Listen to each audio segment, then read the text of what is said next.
Hi everyone, welcome back to Her Homeostasis. This video is going to be about addressing the elephant in the room, which is insulin sensitivity versus carb counting and diet. This video is not intended to be taken as medical advice. I am not a medical professional and I am not qualified to give medical advice, so please do not take anything I say as medical advice, and always please talk to your medical team before making any medical decisions or lifestyle or medical changes. What I learned about myself is that diet as a female with type 1 diabetes, diet matters for overall health, which overall health can affect blood sugar control, but diet does not directly cause my blood sugars to go out of range. Because if I take the right amount of insulin at the right time, then my blood sugars can stay in range no matter what I eat. But it is much easier said than done to take the right amount of insulin at the right time for myself, because I don't know what my insulin sensitivity is. So even if I count my carbohydrates correctly, if I don't know what my carb to insulin ratio is and I take the wrong amount of insulin, my blood sugars will not remain in range. So for example, I could eat a donut and my blood sugar will stay in range until all of the donut is digested and all the insulin is out of my system. But I could also eat half an apple and my blood sugar could go to 200 if I'm not taking the right amount of insulin or at the right time. So, half an apple, you would think that's healthy, right? Donuts, you would think is not healthy, right? So it's less about what I eat and more about the insulin I take and the timing of my insulin.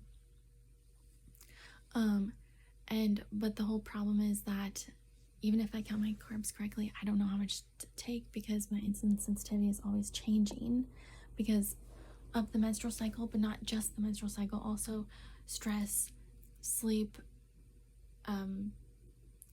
morning high blood sugars from cortisol levels, etc. There's lots of reasons why my sensitivity could change, but I want to quickly, I'm gonna try to keep this quick. When I was one time, I had to go to urgent care, and it was unrelated to my type 1 diabetes, but they did a urinalysis on me and there was a high amount of sugar in my urine. What had happened was that morning I woke up with low blood sugar and I drank a junior juice which was 15 carbs, and I had 2 crackers which was 8 carbs, so in total about 23 carbs. And then my blood sugar went to 300. So who knows, but that's what happened. But then I had to go to urgent care for some other unrelated thing. They did the urinalysis and the urgent care doctor made fun of me and mocked me for having glucose in the urine, and he listed off 10 different sweets that I must have eaten. He was like, you must have eaten some cake, some cookies, some brownies, some jello with a bunch of whipped cream, some churros, some Cinnabons, oh my gosh, he just listed off 10 things. It was so rude. And then I told him, well, actually, I woke up with low blood sugar and I drank a junior juice and a couple of crackers, and obviously that was too much. And then my blood sugar went to 300. And then he told me that his mom has type 1 diabetes and that she does not listen to her doctors when they tell her to eat a certain amount of carbs, because she knows her body better than the doctors know her body, and so she knows the exact amount of carbs to bring her blood sugar back to range and not make it high, and she knows exactly how many laps to walk around her kitchen to make her blood sugar go down, and that I should not listen to my doctors. That's what he was telling me. A doctor was telling me, don't listen to doctors. And then it was also weird because he was making fun of me for basically something I can't control, which is that my pancreas doesn't produce insulin, right? And I don't magically always know exactly what to do. And so he was like mocking me for that. But then his mom has type 1 diabetes, and it's like, if your mom has type 1 diabetes, would you want anyone to mock your mom like that? So it's like very weird. And like, we weren't even there for my type 1 diabetes, and it was just like so many weird things. It was just like a weird, like, what the heck. But yeah, I'll never forget that. That was uncomfortable. But then, like, also it was weird because he was really rude to me, but then once I told him about the low blood sugar, suddenly he was nice to me. Like, because low blood sugar is okay, but high blood sugar is not okay, apparently. That's how the medical profession kind of makes us feel. But actually, low blood sugars are more dangerous than high blood sugars. So, and also, if you have too many low blood sugars, then you can have develop hypoglycemia unawareness. And so, like, that's pretty dangerous. And it's like really weird how people treat you so much differently if you have a low blood sugar than a high blood sugar. But when it all boils down to it, it's because you didn't take the right amount of insulin. So what does it matter if it's high versus low? Like, why is it socially acceptable to be having a low blood sugar? It's not socially acceptable to have high blood sugar. Both of those things are caused from the same thing, of not taking the right amount of insulin when you have type 1 diabetes. But there's always this association with low blood sugars, you had self-control and ate less, and then high blood sugars, you didn't have control and you ate too much. And that's actually not true, because I could have a low blood sugar after eating a donut because I took a little too much insulin, or I could have a high blood sugar from eating an apple because I didn't take enough insulin. It really has nothing to do with what you're eating. At least in my experience for myself, like, I'm trying to keep it about myself. It has nothing to do with what I'm eating. It has more to do with whether or not I took the right amount of insulin at the right time. And I watched there's these two endocrinologists who both have type 1 diabetes themselves, and at least one of them does research on type 1 diabetes as well, so they're like extremely smart. Maybe they both do research, I'm not sure, but I know at least one of them does, called Taking Control of Your Diabetes. I like to watch them. And they made a video about like how you can eat, how like with type 1 diabetes you can eat donuts and keep your blood sugar in range while eating donuts. So that kind of proves the point of like, if you are taking the right amount of insulin at the right time and watching your blood sugar carefully, you can eat whatever you want. That being said, I do not recommend eating donuts, at least not all the time, and I don't recommend eating unhealthy. And if you're always eating unhealthy, that can cause other problems, and it, in the long term, can also affect your blood sugar control, because it can lead to like increased fat and like, you know, adipose tissue, like weight gain. Of not all weight gain's the same, but you know, like increased fat, and that can lead to resistance, and then that can, you know, in the long term, you know, in a roundabout way affect your blood sugars. But in the short term, what I noticed, at least in myself, because I'm trying to keep it by myself, but you can talk about this with your doctor if you want, but at least for myself, like in the short term,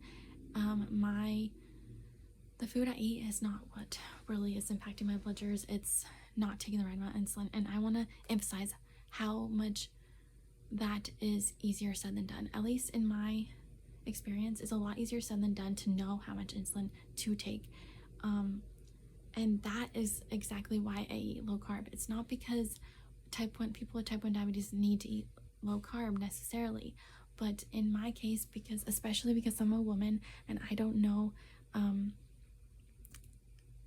like for example, right now I'm on my period, and right before my period, generally my carb to insulin ratio seems to be about 3 carbs per unit. For like about 7 to 10 days before my period, it's about 3 carbs per unit, and then on my period, but it's like between day 1 and day 3. At some point between day 1 and day 3, my sensitivity drops.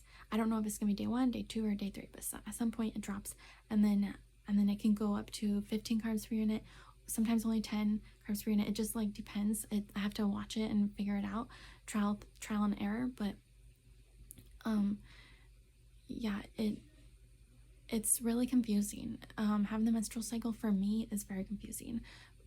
with knowing what is my carb to insulin ratio. So if I don't know what my carb to insulin ratio is, I don't know how much insulin to take, and so I could eat an extremely healthy meal, but if I'm taking the wrong amount of insulin because I don't know what my carb to insulin ratio is, because I don't know my insulin sensitivity, my blood sugar will be out of range. And it's not because I'm eating all these cakes and donuts and cookies and churros and whatever it is. It's because I didn't know how much insulin to take. I could eat extremely healthy. I could eat some oatmeal. I could eat an apple, whatever it is. If I'm not taking the right amount of insulin, my blood sugar will be out of range. It'll either be high or low.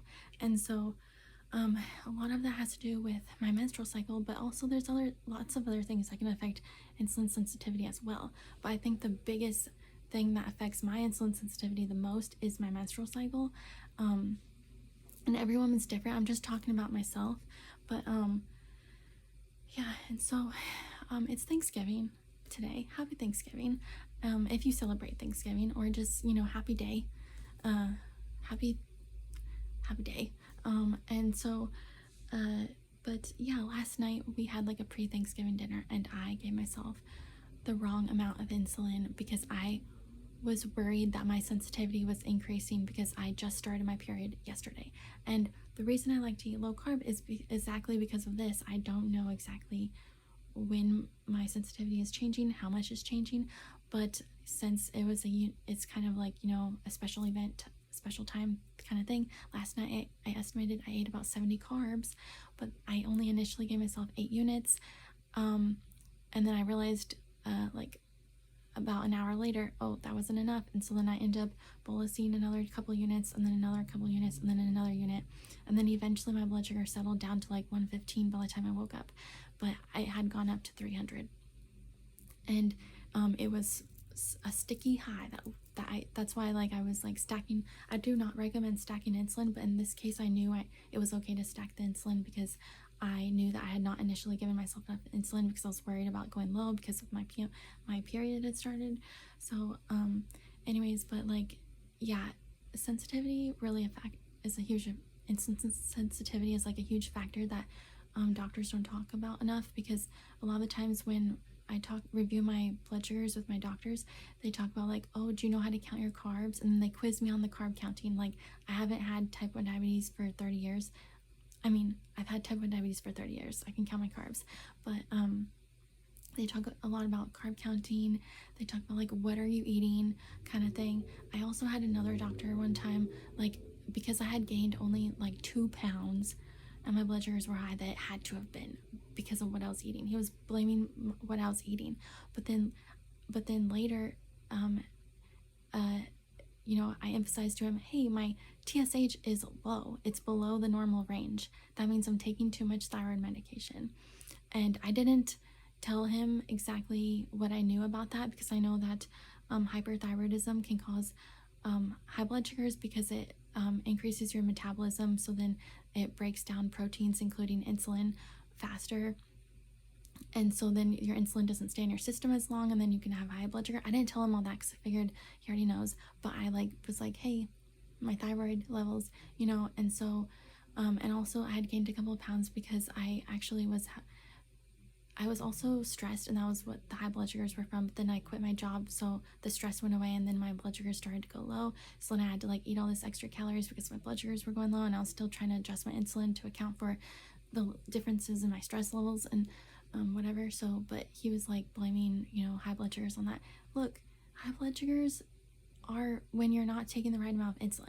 That is what I've learned, and doctors don't want to acknowledge that, I feel, because then I don't know, really, if you're a doctor, I think you should focus. If you're treating people with type 1 diabetes, you should be focusing more on educating about how to take the right amount of insulin, or if the patient is telling you they don't know how much to take, or your suggestions aren't working, then maybe low carb is the right way to go. I don't know. Actually, scratch everything I said because I am not a medical professional, but everything I say is based on my experience. So that's just my own experience of my own body. It's not based on medical experience. It's not based on other people's experience. So I have no idea what it's like to be a different person with type 1 diabetes, and I am not qualified to give medical advice, so please don't take anything I say as medical advice.